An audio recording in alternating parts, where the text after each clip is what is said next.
buy the Google Pixel 8 Pro. And yes, I think that if you're interested in the phone, that it's worth it. But right now, either today is the last day or very soon, that you can still get the deals where you can get the Pixel 8 Pro, where you can get the free Pixel 2 watch and get your additional trading credits and things like that, especially through Best Buy. I've got a link in the description.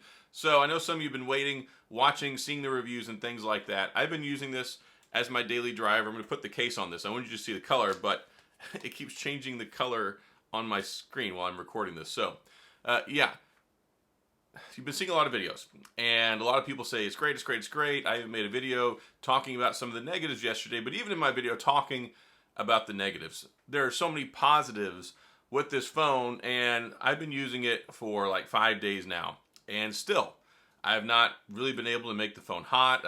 It's not overheated on me. Of course, I haven't been able to test it in every single scenario possible, but by and by, it seems like most people are having a very similar experience. So it's cooler, the battery life seems a little bit better, and we're not having the standby issues.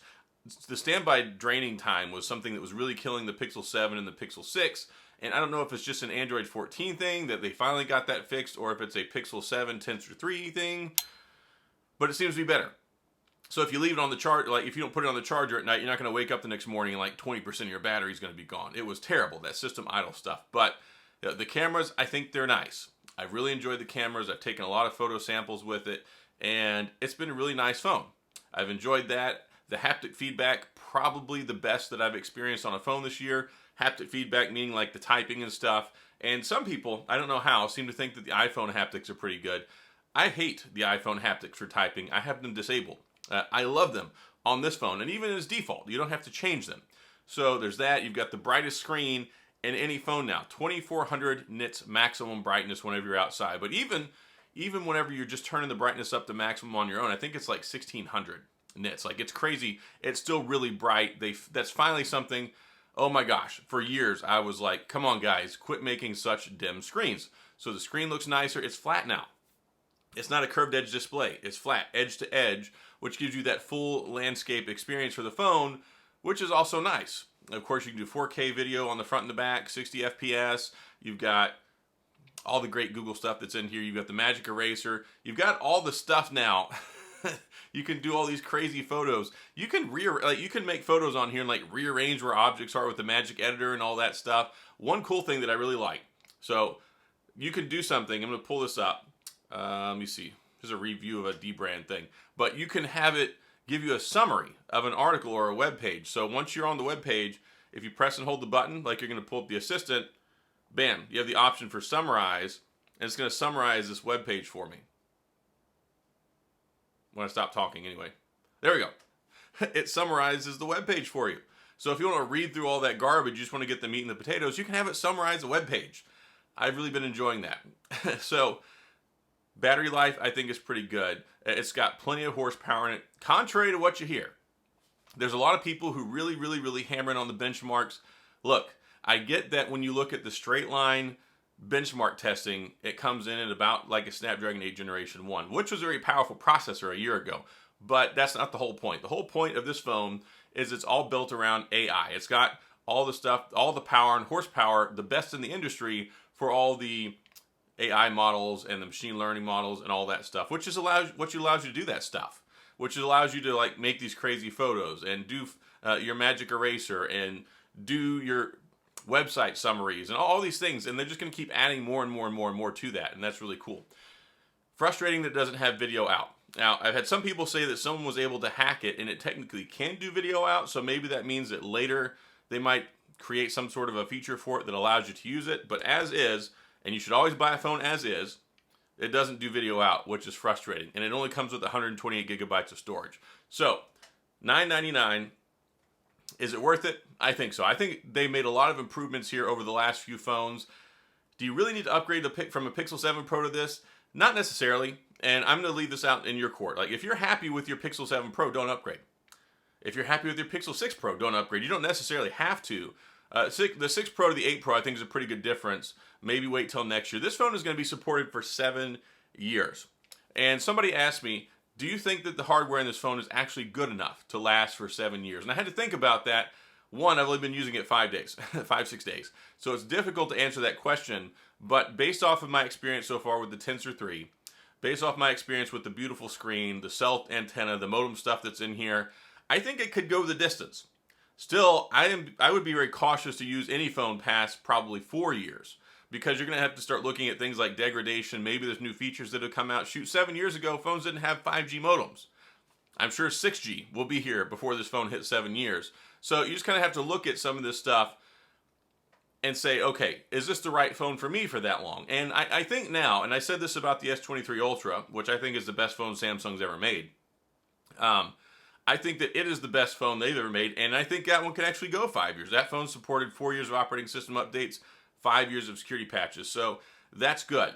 So 7 years security patches, 7 years of operating system updates. That's really auspicious, right? I mean, that's till 2030.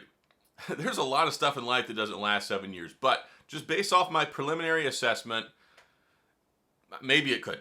And if it does, that's great. I'm sure it's going to make some people happy. I mean, there's people still using phones from 7 years ago today. We've made so many strides from 7 years ago to today that looking forward, you'd be in a much better position now with the phone for 7 years than definitely 7 years ago. So operating system updates, software patches, all that stuff, the longest there is in the cell phone industry. So that's cool. Beautiful screen, Quad HD Plus display. You can throttle it down to 1080p if you want, which will save you some battery. 120 hertz refresh rate. And you got the fingerprint sensor, and you got the facial recognition. The facial recognition doesn't always work so well in low light. It can have some problems. The fingerprint scanner I've had no real issues with. The only time you might have some issues is depending on what kind of a glass screen protector you put on here.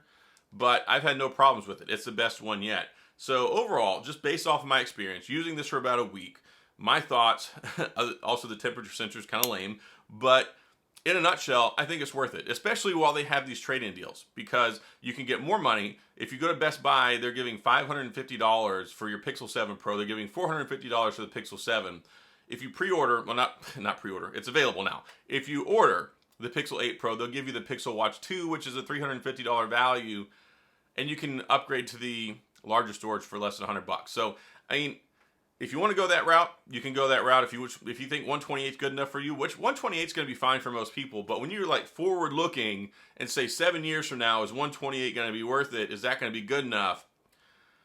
Who knows? Like, who knows what's going to happen with the software updates? Who knows what's going to happen with files and all that stuff? But by my assessment, definitely for the next couple of years, I think this phone will be fine. I think it's a good phone. I think it's the best phone that Google's ever made, and it's been a surprisingly refreshing experience, even though I use the Pixel phone so much. I even tweeted the other day, I wish they had the Tensor G3 and the Pixel Fold, because I really enjoyed the Pixel Fold experience, but it just gets hot all the time. And I'm just like, man, this is ridiculous. I wish it had the Tensor G3. It's staying a lot cooler, and I'm getting a lot snappier performance. I mean, it feels snappier. So I think they've done some good things here, and I think this phone, of course, is going to get better and better, because they're going to optimize the camera better. They're going to come out with more AI features, and they're just going to make the phone better for years to come. And that's a really good promise from Google with 7 years of operating system updates. So yes, if you ask me, is it worth it? I think so, if you're interested in the phone. If you're an iPhone person, you don't want one of these phones, clearly it's not going to be something that's going to change your mind. But if you're on the fence, if you're looking at it, if you're trying to make some decisions, I mean, it is a compelling alternative, because right now, even at Best Buy, you can get the S23 Ultra for like $9.99, I think. So that's a hard decision to make right there. And I might have to come back and make S23 Ultra versus the Pixel 8 Pro video, because where they're at price point wise, yeah, it makes a really, really competitive decision, because the S23 Ultra, 200 megapixel camera, it's got the S Pen, it's got some really good things going for it. So yeah, if y'all want to see that video, let me know, and I'll make that video, and we'll go from there. But also, if you also want to save some money, check out Best Buy. I've already seen unboxed. They have open box ones I saw for $898, which is $100 cheaper already for the Pixel 8 Pro. So anyway, that's all I've got. If you have any questions or comments, please, of course, go to the comment section. I'll do my best to get back with you. If you enjoyed this video, if you found it helpful, please hit the like and the subscribe button and the little notification bell if you want updates when new videos come out. And as always, thanks for being here. I appreciate you watching, and I'll see you guys next time.